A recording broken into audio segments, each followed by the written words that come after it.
বিসমিল্লাহিররহমানিররহিম। আসসালামু আলাইকুম। এসএসসি আইসিটির নাম্বার সিস্টেম অ্যান্ড ডিজিটাল ডিভাইসের এটি 3 নাম্বার ক্লাস। এই ক্লাসে মূলত আমরা যেটা নিয়ে জানব সেটা হলো কনভার্সন অফ নাম্বার সিস্টেম, অর্থাৎ সংখ্যা পদ্ধতির রূপান্তর। আমরা যে 4টি সংখ্যা পদ্ধতি দেখেছিলাম, একটি হচ্ছে বাইনারি, অক্টাল, ডেসিমাল, হেক্সাডেসিমাল।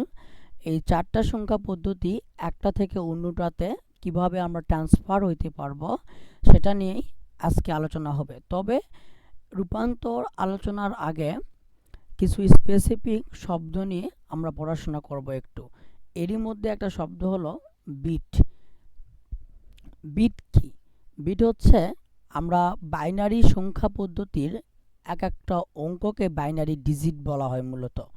এই বাইনারি ডিজিটের বাইনারি শব্দের বি এবং ডিজিট শব্দের আইটি নিয়ে আমাদের হচ্ছে বিট শব্দটি গঠিত, এবং বাইনারি ডিজিটকে আমরা সংক্ষেপে বিট বলতে পারবো। বাইনারি ডিজিটকে আমরা সংক্ষেপে বিট বলতে পারবো। এটা হচ্ছে বিট। এখন বিট এরপর আমাদের একটু বাইট সম্পর্কে জানতে হবে। বাইটটা কি? আসলে বাইট এবং বিট এই ব্যাপারটা বুঝতে হলে একটু অণু পরমাণু, আমরা রসায়নে অণু পরমাণু এই বিষয়গুলো পড়ে এসেছি। অণু কি? অণু হচ্ছে, মানে অণুর আগে পরমাণু বুঝতে হবে। পরমাণু কি? পরমাণু হচ্ছে একটা পদার্থের ক্ষুদ্রতম একক। সেম ভাবে এই বাইনারি সংখ্যার ক্ষুদ্রতম একক হচ্ছে বিট, এবং বাইনারি সংখ্যার প্রতিটি অঙ্ককে বিট বলা হবে। আর আমরা অণু শিখে আসছিলাম, মনে আছে একটু? অণু হচ্ছে যে অনেকগুলো পরমাণু মিলে একটি অণু তৈরি হয়।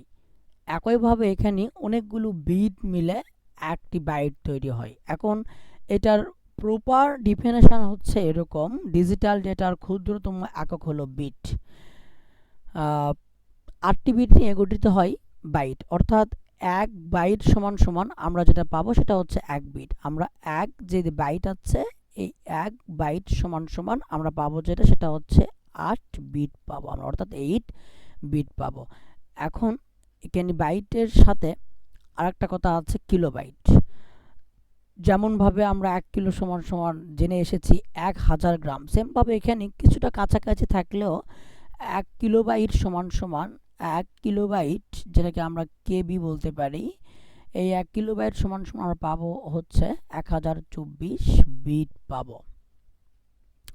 এই কয়েকটা জিনিস একটু মাথায় রাখতে হবে। একটা হলো বিট, একটা হলো বাইট। ব্যাপারটা আসলে কি? এরপরের ধাপ হচ্ছে আমাদের আরেকটা শব্দ সম্পর্কে জানতে হবে। সে শব্দের নাম হচ্ছে নিবল। নিবলটা কি? নিবল হচ্ছে 1 বাইটের অর্ধেককে নিবল বলা হয়। অর্থাৎ আমরা যতদূর জানি যে একটু আগে দেখে আসলাম, 1 বাইট সমান সমান 8 বিট হয়। 1 বাইট সমান সমান যদি 8 বিট হয়, তাহলে এর অর্ধেককে নিবল বলা হবে। অর্থাৎ 8 বিটকে আমি 2 দিয়ে ভাগ করলে আমরা পাবো হলো 4 বিট। তাহলে এই 4 বিটকে কি বলা হবে? 1 নিবল বলা হবে। তাহলে নিবল ব্যাপারটা এরকম যে 1 বাইটের অর্ধেককে নিবল বলা হয়। আসলে নিবলটা কি? নিবল হচ্ছে মূলত হেক্সাডেসিমাল সংখ্যাকে কম্পিউটারের অভ্যন্তরে ব্যবহারে কার্যকর ভূমিকা পালন করে থাকে। নিবলটা হচ্ছে কার্যকর ভূমিকা পালন করে থাকে। এই কথার অর্থ কি? কথাটার অর্থ হচ্ছে কম্পিউটারে আমরা যে সিগন্যালগুলো ব্যবহার করি, এই সিগন্যালগুলো অভ্যন্তরে, মানে কম্পিউটারের অভ্যন্তরে সিগন্যালগুলোকে একটা ব্যবহার উপযোগী করতে খুবই সাহায্য করে এই নিবলটা, এবং সেটা হেক্সাডেসিমাল নাম্বারকে বেশি সাহায্য করে, কিংবা স্পেসিফিকভাবে হেক্সাডেসিমাল নাম্বারকেই সাহায্য করে, অর্থাৎ কম্পিউটারের ভিতরে ব্যবহার করার জন্য খুবই কার্যকরী ভূমিকা পালন করে। এবং আমরা একটু দেখলাম যে 1 বাইটের অর্ধেককে নিবল বলা হয়। তাহলে 1 বাইটের অর্ধেক মানে হলো অর্ধেক বাইট। অর্ধেক বাইট যেটা আছে, এই অর্ধেক বাইট মানে হলো 4 বিট। তাহলে 4 বিট সমান সমান আমরা পাচ্ছি হলো 1 নিবল পাচ্ছি। এই ব্যাপারটুকু মনে রাখতে হবে। দেন আমাদের শব্দ, আসলে কম্পিউটারের শব্দ আছে, কম্পিউটার শব্দ, এটা শুধু শব্দ না, এটা হচ্ছে কম্পিউটার শব্দ। এক বা একাধিক বিট বা বাইট নিয়ে গঠিত শব্দকে কম্পিউটার শব্দ বলা হয়। যেমন আমরা কিন্তু বলি যে আমাদের কম্পিউটারের প্রসেসর কত, 32 বিট বা 64 বিট। এটার দ্বারা কি বোঝায়? এটার দ্বারা এটি আসলে আমাদের প্রসেসর কতগুলো বিট একসাথে প্রসেস বা প্রক্রিয়া করতে সক্ষম তা নির্দেশ করে থাকে। যেমন আসলে ব্যাপারটা হচ্ছে 8 বিট মানে কি, 8 বিট মানে হচ্ছে 1 বাইট, অর্থাৎ তাহলে আমরা বলতে পারবো এটাকে এক ক্যারেক্টার বা এক শব্দ, এক ক্যারেক্টার বা এক শব্দ।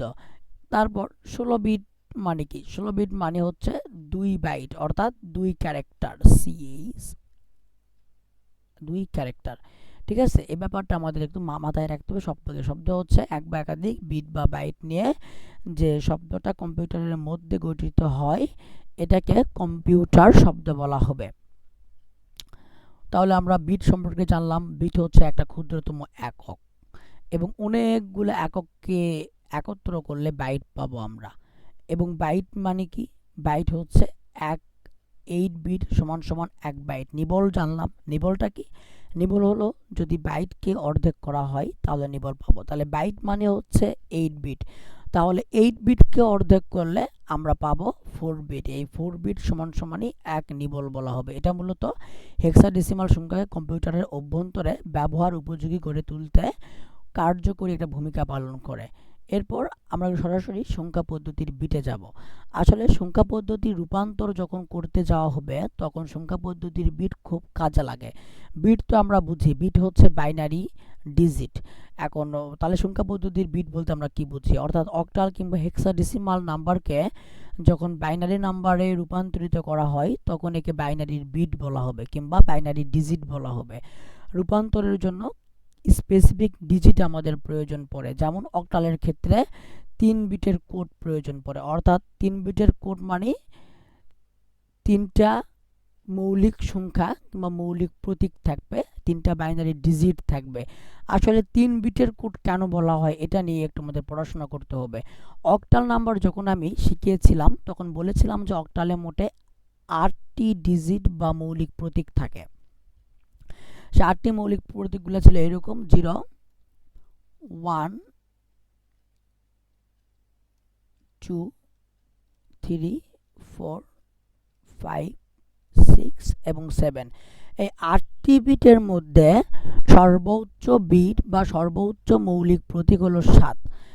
তাহলে অক্টালের সর্বোচ্চ মৌলিক প্রতীক 7। যদি আমি এই 7কে বাইনারিতে রূপান্তর করি, 7 তো এখন বর্তমান অক্টালে আছে, যদি এটাকে আমি বাইনারিতে প্রকাশ করি তাহলে আমি পাবো 3টা 1 পাবো, অর্থাৎ এখানে 3টা বিট পাচ্ছি, 3টা বিট পাচ্ছি, 3টা সংখ্যা পাচ্ছি, মৌলিক 3টা সংখ্যা পাচ্ছি। এই 3টা সংখ্যা পাওয়ার কারণে এই অক্টালের কোড হলো 3 বিটের। এখন কথা হচ্ছে আসলে এখানে ব্যাপারটা কি, ব্যাপারটা হচ্ছে যে যে কোনো সংখ্যা পদ্ধতির কিভাবে, যে কোনো সংখ্যা পদ্ধতি কয় বিটের সংখ্যা পদ্ধতি এটা আমি জানতে পারি কিভাবে। যে সংখ্যা পদ্ধতির বিট বা কোড জানার প্রয়োজন ওই সংখ্যা পদ্ধতির সর্বোচ্চ নাম্বারের বাইনারি, সর্বোচ্চ নাম্বারকে বাইনারিতে প্রকাশ করতে হবে। বাইনারিতে প্রকাশ করলে আমরা যত সংখ্যক বিট পাবো সেটাই হচ্ছে ওই সংখ্যা পদ্ধতির কোড। যেহেতু এখানে আমরা বা অক্টালের সর্বোচ্চ নাম্বার 7 এবং এই 7কে যখন বাইনারিতে প্রকাশ করলাম তখন আমরা 3টা বিট পেয়েছি, অর্থাৎ এই বাইনারির 3টা বিট মানে হচ্ছে অক্টাল 3 বিটের কোড। অক্টাল 3 বিটের কোড, ব্যাপারটা একটু মনে রাখতে হবে। এবং এই বিট পদ্ধতি জানতে হয় অক্টাল আর হেক্সাডেসিমালের ক্ষেত্রে। এখন আমরা একটু হেক্সাডেসিমাল বুঝবো। হেক্সাডেসিমাল 4 বিটের কোড। আসলে ভাইয়া 4 বিটের কোড এবার এখানে কিভাবে হলো? আমরা জানি যে হেক্সাডেসিমালে মৌলিক প্রতীকের সংখ্যা 16টি, 0 থেকে 9 পর্যন্ত নিউমেরিয়াল নাম্বার এবং দেন এ থেকে এফ পর্যন্ত আলফাবেটিক নাম্বার। এখন এই হেক্সাডেসিমালের লাস্ট বা সর্বশেষ ডিজিটটা হচ্ছে এফ। সর্বশেষ ডিজিটটা কি? এফ। যদি আমি এই এফকে বাইনারিতে প্রকাশ করি তাহলে আমি 4টা 1 পাই, 4টা 1 পাই। এখন এটা কিভাবে প্রকাশ করব? ব্যাপারটা হলো ভাইয়া আপনি শুধু লিখেই যাচ্ছেন, প্রকাশটা করছেন কিভাবে? গত ক্লাসে আমি শিখিয়ে দিছিলাম যে একটা কোড মনে রাখতে হবে, যে কোডটা বাইনারি এবং ডেসিমালের সমন্বয়ে গঠন করা হয়েছিল। ওই কোডটা মনে রাখতে হবে, কোড অনুযায়ী করতেছি আমরা, ঠিক আছে? যে কারণ দেখো এফ মানে কি, এফ মানে হচ্ছে 15, তাই না? এফ মানে কি 15, এফ অর্থ হলো 15। এখন এই 15 কিভাবে হয়? আমরা বাইনারি এবং ডেসিমালের কম্বিনেশন কোড দেখছিলাম 1 2 4 8 দেন 16 দেন 32। এখন এফ অর্থ হচ্ছে 15। আমাকে এই কোডগুলা একটু মিলাতে হবে। কিভাবে মিলাবো? এই কোডগুলোর মধ্যে কোন কোন সংখ্যা যোগ করলে 15 হয় ওইগুলার সংখ্যা কাজে লাগতেছে, অর্থাৎ ওইগুলার সংখ্যার নিচে আমাকে 1 দিতে হবে। যেমন 8 আর 4 12, 12 আর 2 14, 14 আর 1 15, অর্থাৎ এই 8 কাজে লাগতেছে আমাদের, 4 2 এবং 1 কাজে লাগতেছে। এই জন্য আমরা যেসব সংখ্যা কাজে লাগতেছে ওইসব সংখ্যার নিচে 1 1 দিয়ে যাইতে হবে, অর্থাৎ সংখ্যাগুলো ওন আছে। তাহলে আমি 15কে যখন বাইনারিতে রূপান্তর করলাম তখন দেখতে পেলাম এখানে 4টা 1 পাচ্ছি, অর্থাৎ এই 4টা 1ই হলো বাইনারির কোড। মানে হেক্সাডেসিমাল এফ এর বাইনারি কোড হচ্ছে 4টা 1। এখানে যেহেতু আমি 4টা 1 বা 4টা বিট পাচ্ছি, সেহেতু হেক্সাডেসিমালের 4 বিটের কোড বলা হচ্ছে, অর্থাৎ হেক্সাডেসিমালকে 4 বিটের কোড বলা হচ্ছে। এটাই হলো কোন সংখ্যা পদ্ধতি কত কোডের বিট ধারণ করবে এই ব্যাপারটা আমরা কম্বিনেশন সূত্রের মাধ্যমে দেখতে পারি, অর্থাৎ যেই সূত্রটা বাইনারি এবং ডেসিমালের মাধ্যমে আমরা দেখছিলাম যে একটা কম্বিনেশন কোড বলা হবে, সূত্র না। এটার মাধ্যমে আমি খুব সহজেই বাইনারিতে কনভার্ট করতে পারি এবং দেখতে পারি ওই সংখ্যা পদ্ধতির লাস্ট সংখ্যাটা সর্বমোট কতটি মৌলিক প্রতীক আছে। ঠিক আছে, তাহলে আমাদের এই 3 বিটের কোড সংখ্যা পদ্ধতি যখন রূপান্তর করতে যাব তখন অক্টাল যে 3 বিটের কোড, হেক্সাডেসিমাল যে 4 বিটের কোড, এই ব্যাপারগুলো আমাদের সর্বপন্থায় এবং প্রতিটি পর্যায়ে কাজে লাগবে। এই জন্য আমরা এখানেই ব্যাপারটা জেনে নিলাম। দেন আমাদের এখন একটু আমরা সরাসরি সংখ্যা পদ্ধতির রূপান্তর এই পর্বে চলে যাব। আসলে সংখ্যা পদ্ধতির রূপান্তর মানে কি? সংখ্যা পদ্ধতি এক অবস্থায় আছে, একে অন্য অবস্থায় ট্রান্সফার করতে হবে। এই ট্রান্সফার সিস্টেমের জন্য আমাদের মোট 12টি ম্যাথ শিখতে হবে, 12 টাইপের ম্যাথ শিখতে হবে আমাদের। ঠিক আছে, এখন 12 টাইপ ভাইয়া কেন, 12 টাইপ কেন দেখি, তাহলে আমরা প্রেজেন্টেশন দেখি 12 টাইপ কেন। প্রথমে ডেসিমাল, এই ডেসিমালকে আমার বাকি 3টাতে রূপান্তর করতে হবে, একটা হচ্ছে বাইনারি, একটা হচ্ছে অক্টাল এবং হেক্সাডেসিমাল। তাহলে এখানে আমরা মোট 3টা পাইলাম। দেন আমাদের যদি আমরা বাইনারি নিয়ে কাজ করি তাহলে বাইনারিকে বাকি 3টা, তাহলে বাইনারি ছাড়া বাকি 3টা কী কী থাকে? ডেসিমাল থাকে, অক্টাল থাকে এবং হেক্সাডেসিমাল। তাহলে এখানে আমরা 3টা রূপান্তর পাইলাম। দেন আমাদের হচ্ছে অক্টাল, তাহলে অক্টাল থেকে অন্য যে কোনো সংখ্যা পদ্ধতিতে রূপান্তর করতে গেলে সংখ্যা পদ্ধতি থাকে হচ্ছে 3টা, একটা হলো বাইনারি, ডেসিমাল, হেক্সাডেসিমাল, অর্থাৎ অক্টাল থেকে বাইনারি, অক্টাল থেকে ডেসিমাল এবং অক্টাল থেকে হেক্সাডেসিমাল। দেন আমরা যেটা নিয়ে কথা বলবো হেক্সাডেসিমাল থেকে। এখন এখানে 3টা গেছে, বাইনারি গেছে, অক্টাল গেছে, বাকি থাকে কি? বাকি থাকে হেক্সাডেসিমাল। এই হেক্সাডেসিমাল ছাড়া বাকি যেগুলা সংখ্যা পদ্ধতি বা নাম্বার সিস্টেম আছে এইগুলাতে ট্রান্সফার করব আমরা, এবং সেখানে দেখতে পাচ্ছি হেক্সাডেসিমাল থেকে বাইনারি, হেক্সাডেসিমাল থেকে অক্টাল এবং হেক্সাডেসিমাল থেকে ডেসিমাল। তাহলে আমরা এখানেও 3টা পাচ্ছি, দেন এখানেও 3টা পাচ্ছি, অর্থাৎ মোট 12 টাইপের ম্যাথ করলে সংখ্যা পদ্ধতি রূপান্তরের বিষয়টা আমরা কমপ্লিট করতে পারবো। এখন আমরা তাহলে প্রথমটা দেখি একটু, ডেসিমাল থেকে বাইনারি, ডেসিমাল থেকে অক্টাল এবং ডেসিমাল থেকে হেক্সাডেসিমাল আমি কিভাবে করতে পারি।